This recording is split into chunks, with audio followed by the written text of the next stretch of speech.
Dilshad Farooqui official channel کو subscribe کیجیے اور اپنی خاص مسائل کو حل کیجیے۔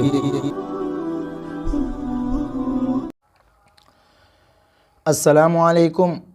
دوستو، کیسے ہو؟ امید ہے کہ آپ لوگ خیریت سے ہوں گے۔ اللہ آپ لوگوں کو ایسے ہی خوش رکھے۔ چلیے دوستو، آج بات کرتے ہیں رمضان المبارک کے اندر ہم اور آپ جو روزے رکھتے ہیں، ان روزوں کے اندر کون کون سی باتیں ہیں جن کی وجہ سے روزہ ٹوٹ جاتا ہے، کون کون سی باتیں ہیں جن کو کرنے سے ایک انسان کا روزہ، ایک روزے دار کا روزہ ٹوٹ جاتا ہے، لیکن اس میں کفارہ واجب نہیں ہوتی ہے، صرف اور صرف قضا کرنی ہوتی ہے۔ کن کن باتوں سے روزہ ٹوٹ جاتا ہے اور اس کی قضا لازم ہو جاتی ہے، کون کون سی ایسی باتیں ہیں جن سے روزہ ٹوٹ جاتا ہے لیکن کفارہ واجب نہیں ہوتی، صرف اور صرف اس کی قضا ہوتی ہے، آج اسی کے اوپر بات کرتے ہیں۔ تو بلا تاخیر کرتے ہوئے بات کو شروع کرتے ہیں۔ سب سے پہلے نمبر پر ہے کہ کیا روزے کی حالت میں کان یا ناک میں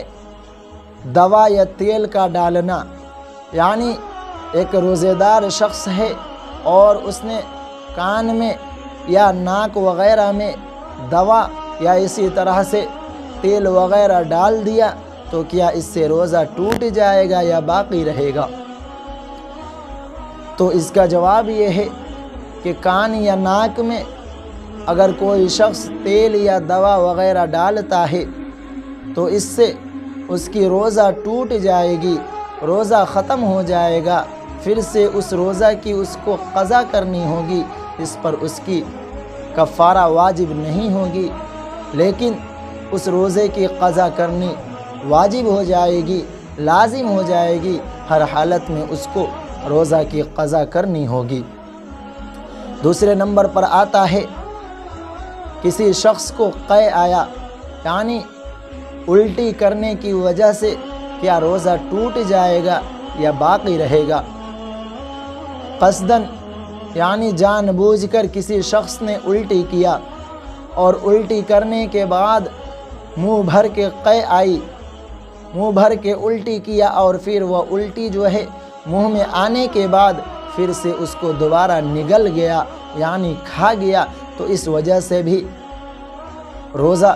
ٹوٹ جائے گا، روزہ ختم ہو جائے گا۔ اب اس حالت میں روزہ کی قضا واجب ہوگی، کفارہ واجب نہیں ہوگا۔ جان بوجھ کے اگر کوئی شخص قے کرتا ہے اور قے کرنے کے بعد پھر سے اس کو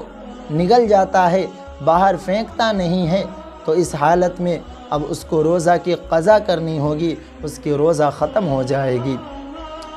اس کے بعد آتا ہے کوئی چیز منہ سے نکالا، یعنی دانتوں کے اندر کوئی چیز پھنسی ہوئی تھی اور اس کو نکالنے کے بعد تھوکتا نہیں ہے، پھینکتا نہیں ہے، بلکہ اس کو نگل جاتا ہے، کھا جاتا ہے، تو کیا اس حالت میں روزہ ٹوٹ جائے گا یا باقی رہے گا؟ تو اس کا جواب یہ ہے کہ اگر کوئی شخص روزہ رہنے کی حالت میں منہ کے اندر، دانتوں کے اندر کوئی چیز پھنسی ہوئی تھی اور اس کو نکالا اور نکالنے کے بعد پھینکتا نہیں ہے بلکہ اس کو نگل جاتا ہے، کھا جاتا ہے، تو اس حالت میں بھی روزہ ٹوٹ جائے گا، بھلے ہی وہ دانتوں کے اندر جو چیزیں پھنسی ہوئی ہوں وہ چنے کے برابر ہو یا چنے سے کم ہو، لیکن پھر بھی اگر اس دانت سے نکلی ہوئی چیز کو نگل جاتا ہے، کھا جاتا ہے، تو اس حالت میں بھی روزہ ٹوٹ جائے گا، روزہ کی قضا واجب ہو جائے گی، روزہ کی کفارہ واجب نہیں ہوگا۔ اسی طرح سے اگر کوئی شخص تانبا، لوہے یا ایسے کوئی بھی دھاتو کے چیز کو نگل جاتا ہے، کھا جاتا ہے، پیٹوں کے اندر داخل کر لیتا ہے، تو اس حالت میں بھی روزہ جو ہے وہ ٹوٹ جاتا ہے، روزہ کی قضا واجب ہو جاتی ہے، کیونکہ ان چیزوں سے پیٹ نہیں بھرے گا، لیکن پھر بھی پیٹ کے اندر جانے کی وجہ سے روزہ ٹوٹ جائے گا۔ اسی طرح سے کوئی شخص وضو کرتا ہے اور وضو کرنے کے ساتھ میں وہ کلی کرتا ہے یا غسل کرتا ہے، غسل کرنے کے ساتھ میں کلی وغیرہ کرتا ہے اور کلی کرنے کی وجہ سے حلق تک پانی پہنچ جاتا ہے، تو کیا اس حالت میں روزہ ٹوٹ جائے گا یا باقی رہے گا؟ تو اگر کوئی شخص وضو یا غسل کرنے کے دوران میں کلی وغیرہ کرتا ہے اور حلق تک پانی پہنچ جاتا ہے تو اس سے روزہ ٹوٹ جائے گا، روزہ باقی نہیں رہے گا، اور اس کے اوپر اب روزہ کی قضا واجب ہو جائے گی، اس کو روزہ رکھنا ہوگا، روزہ کی کفارہ ادا نہیں ہوگی۔ اور اس حالت میں کلی وغیرہ کرنے میں غرغرہ کا خاص اہتمام نہ کیا جائے۔ احتیاط اسی میں ہے کہ وضو کرنے کے دوران صرف معمولی سی کلی کر لی جائے تاکہ حلق تک پانی نہ پہنچے۔ یہ تمام باتیں جو ہیں ان سے روزہ ٹوٹ جاتا ہے، روزہ کی کفارہ نہیں ہوتی لیکن روزہ کی قضا واجب ہو جاتی ہے۔ یہ تمام چیزوں